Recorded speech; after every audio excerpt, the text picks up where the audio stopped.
Welcome to another episode of Girl, Can We Talk?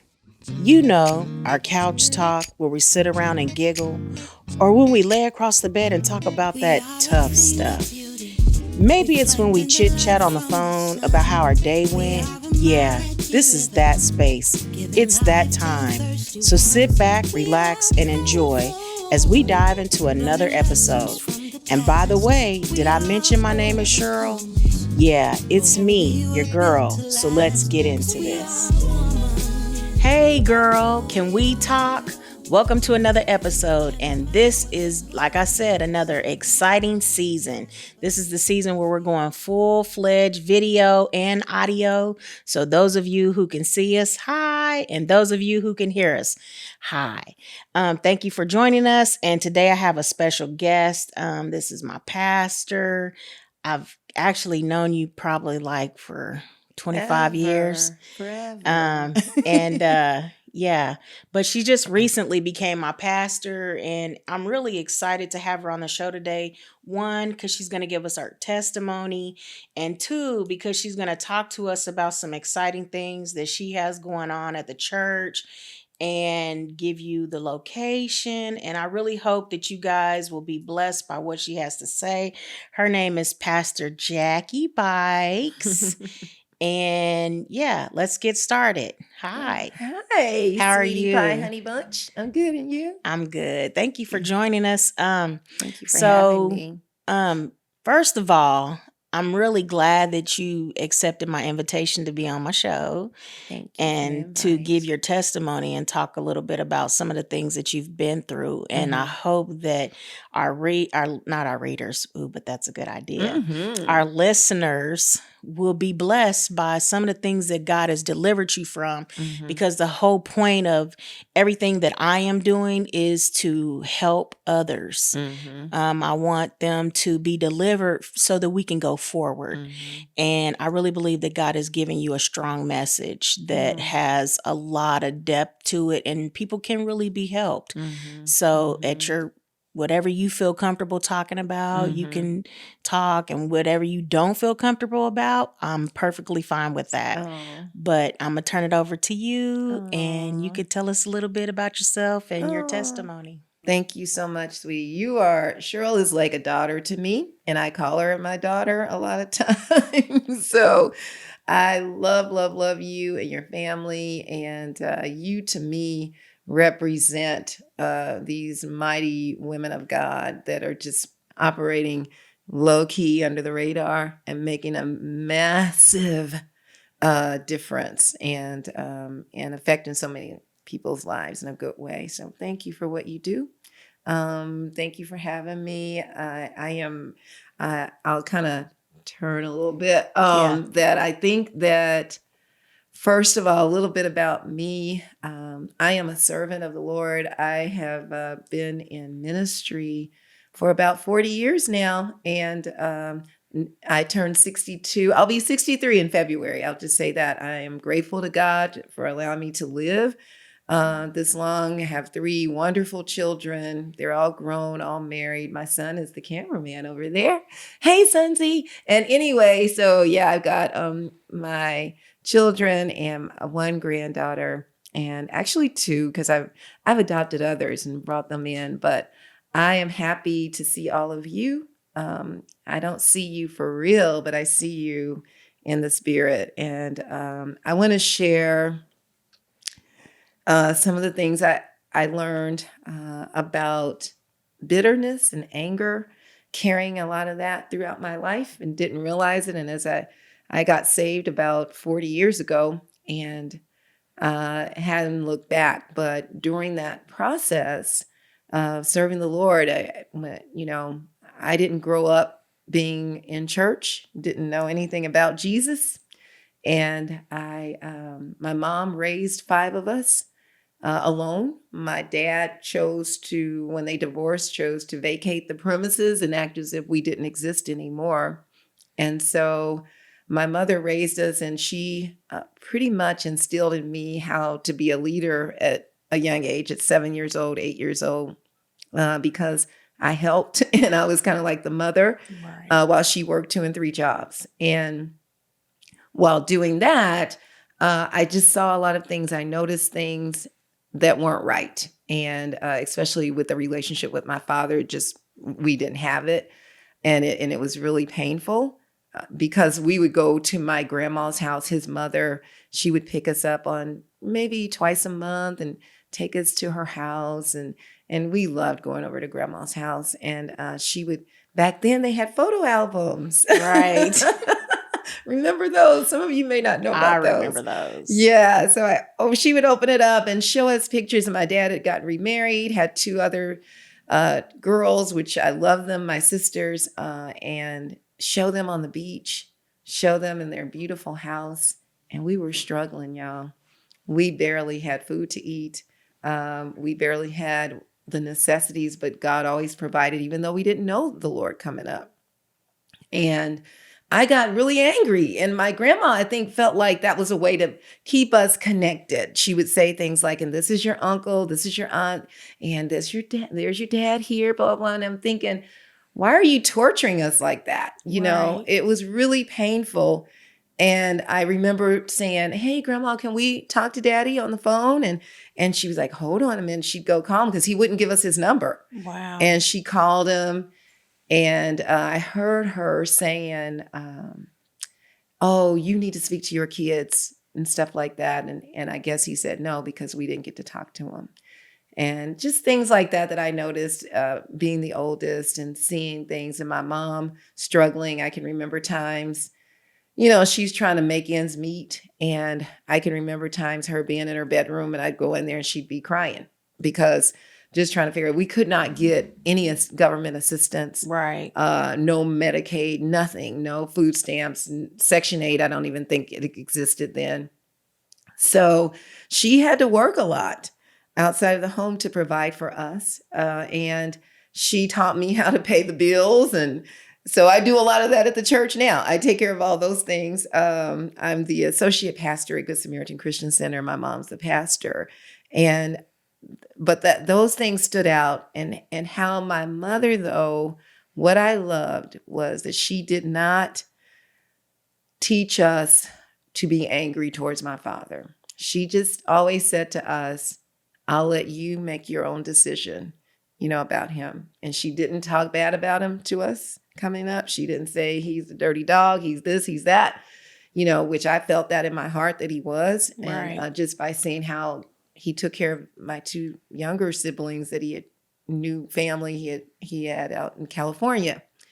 And so anyway, back to when I got saved in my early 20s. Can I ask a quick question? Sure. So since your mom was out of the home a lot and you had to take up a lot of the responsibilities, did that ever make you feel like you lost some of your childhood? Great question.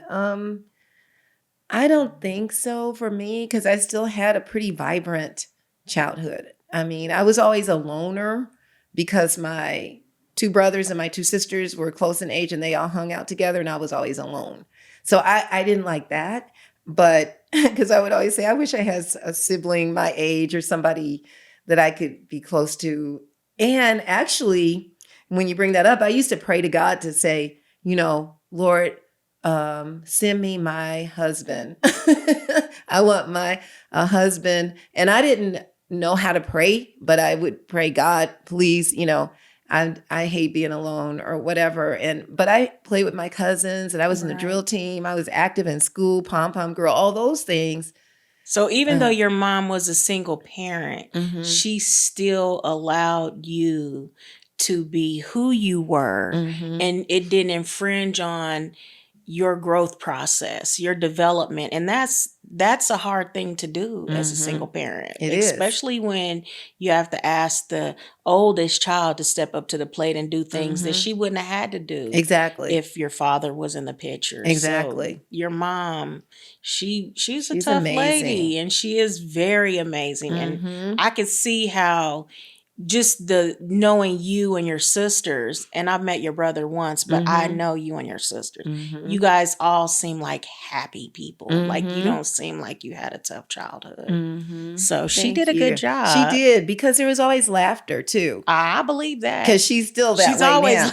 laughing. Always. She's just a ball of joy. She is. And she was like that even then, even when we were getting high, partying, and all those things together, sometimes even playing cards, playing games, and gambling our allowance away, our dollar or whatever it was, Right. playing tonk. And but we just had lots of fun and laughter. And even when she would come home from working 2 shifts, she'd come in and how's my babies? And yeah, she was still firm. So Yeah. she had structure on the refrigerator door were our task. And then what we would get for an allowance, if we didn't do it, it was a deduction chart. minus 10 cents for you, and she kept that thing up. And I'm like, what? So yeah, I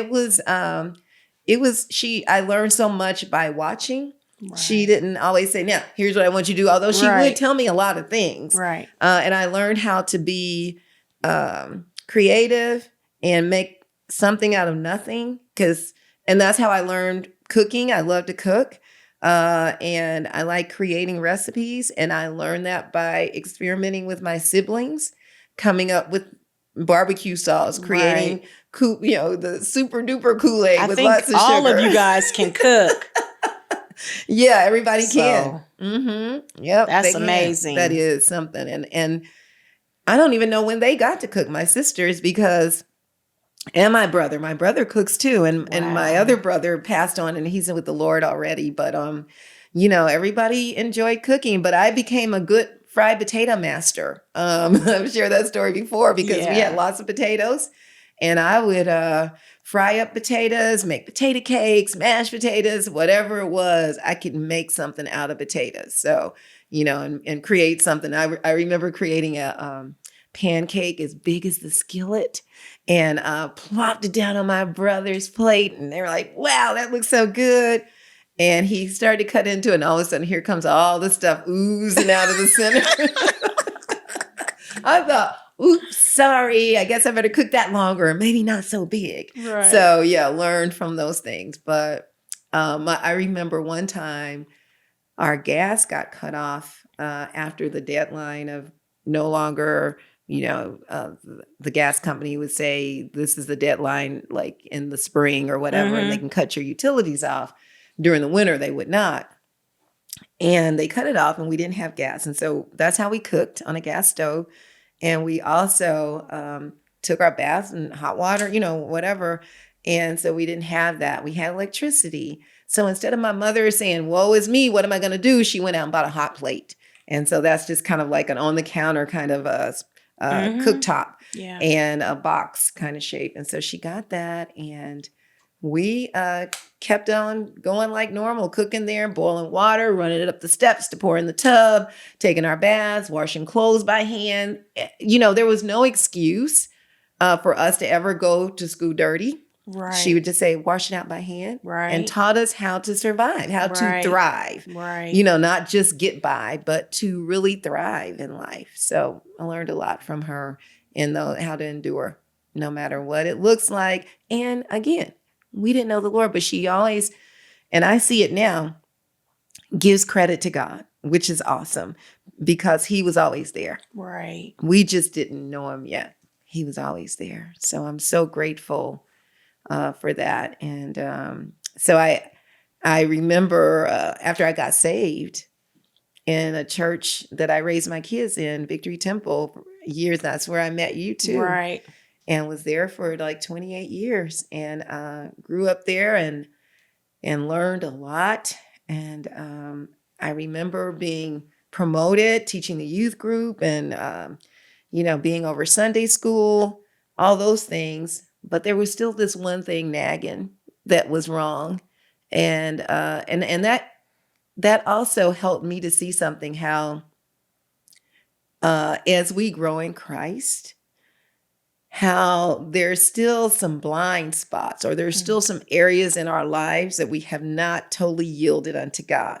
God is still using us in our gifts in other areas, because I was still being used to teach. I was still being used, to do the kitchen stuff. I mean, anything like that, or over doing Sunday school. And I was still gifted to do it. But then there was this other area, and that was bitterness and unforgiveness. Right. And God brought it to my attention, though. But I refused to yield. I heard it, but I didn't obey. The first time and I loved it that at our old church at Victory Temple, which we're going to be starting to do at our church soon, we had women's meetings. Yeah. And I prayer miss meetings. those. Weren't those wonderful? Yes. As a new believer, they helped me literally help build the foundation of the reason why, even though I've been walking with the Lord for 25 years, even the times when you could quote unquote say I was backslidden,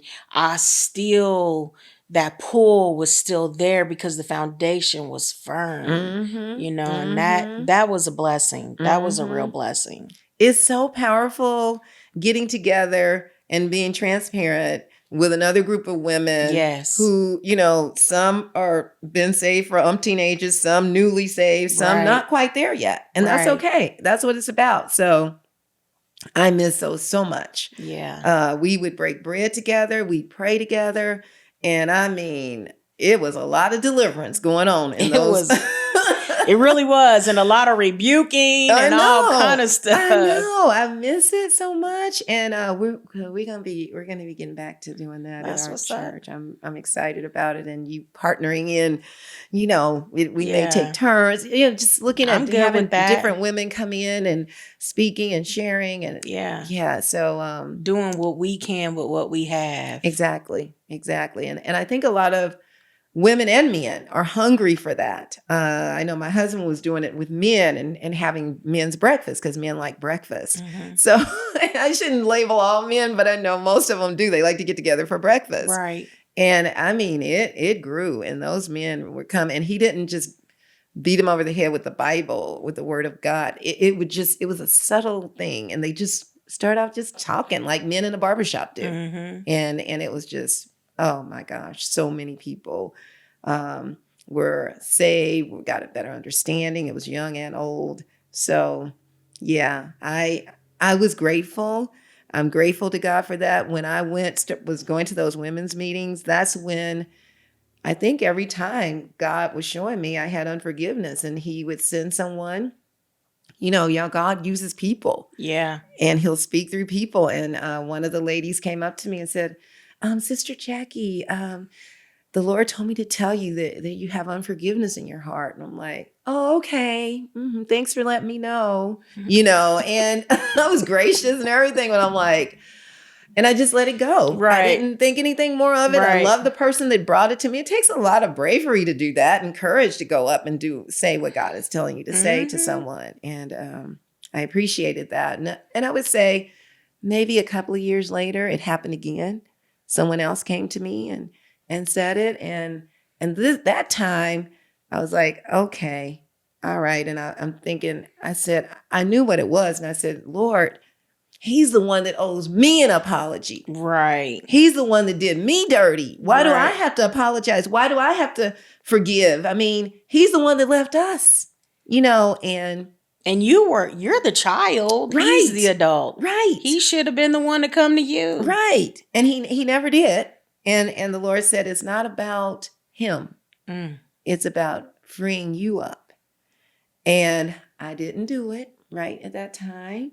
And I remember when Mary came out with that song, Take the Shackles Off My Feet So I Can Dance, and that is when, around that time is when I finally yielded. And so that's, I don't know, it's probably got to be at least 20 years or so ago. Yeah. And I finally yielded, and he had moved to North Carolina by then.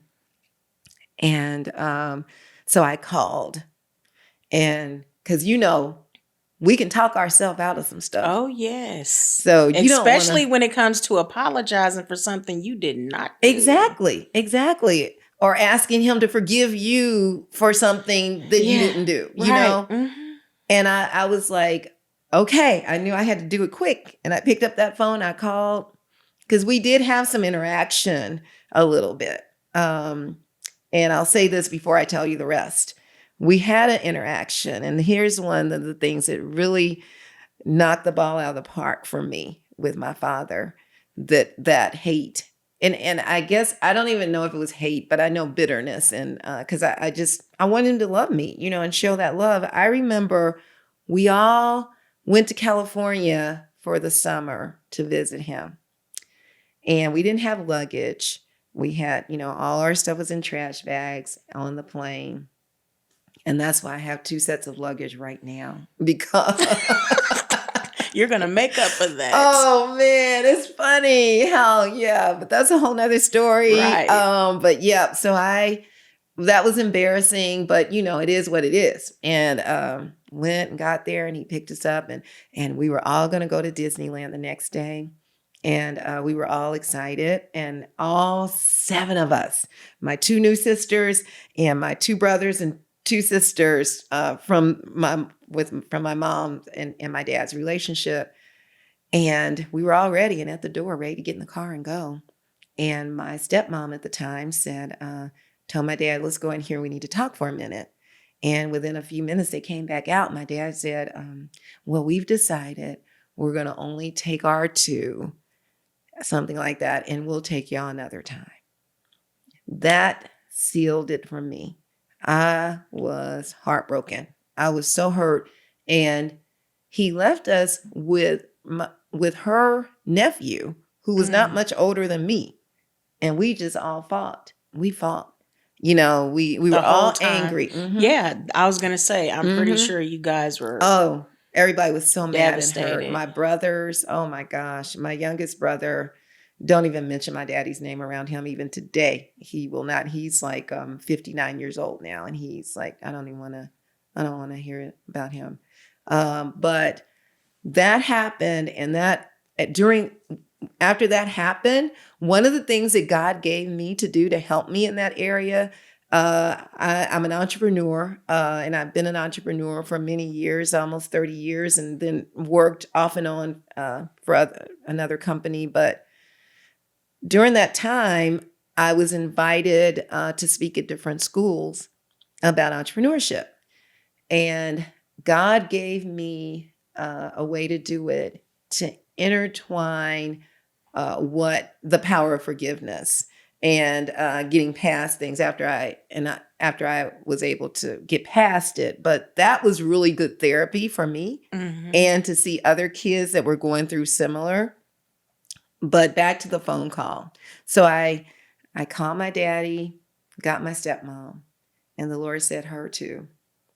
And I explained to her, I said, listen, I just want to let you know, I've been really bitter and angry towards y'all and yada yada, and to ask for your forgiveness. And she said, oh yeah. And just very nice and gracious. And she said, well, your daddy's not here. As soon as he gets home, I'll have him call you. I'm like, okay. And when he got home, he called. And I'm like, oh, hey, daddy, how are you doing? And shared the same thing with him. And I was really thinking he was going to say, oh, baby, me too. I am sorry. I shouldn't have done what I did. Or, I should have spent more time with you. He said nothing. Mm-hmm. He was just quiet. He didn't say anything. Actually, he changed the subject after I said that. And my heart dropped again. And after I hung up the phone, the Lord said, this is what I feel, what I remember. Well done, thy good and faithful servant. Good job. And then he elevated me to a whole nother realm, in the spiritual realm, that I never knew existed. Yeah. I was free. And that's when that song, take the shackles off my feet so I can dance. I like to take this time to thank everyone who has helped bring this about. First, Marcus Williams, Garvaz Creative, Charmel Cofield, and Justice West. My special guests, but mostly you, my listeners. So until next time, stay true, stay you, stay woman.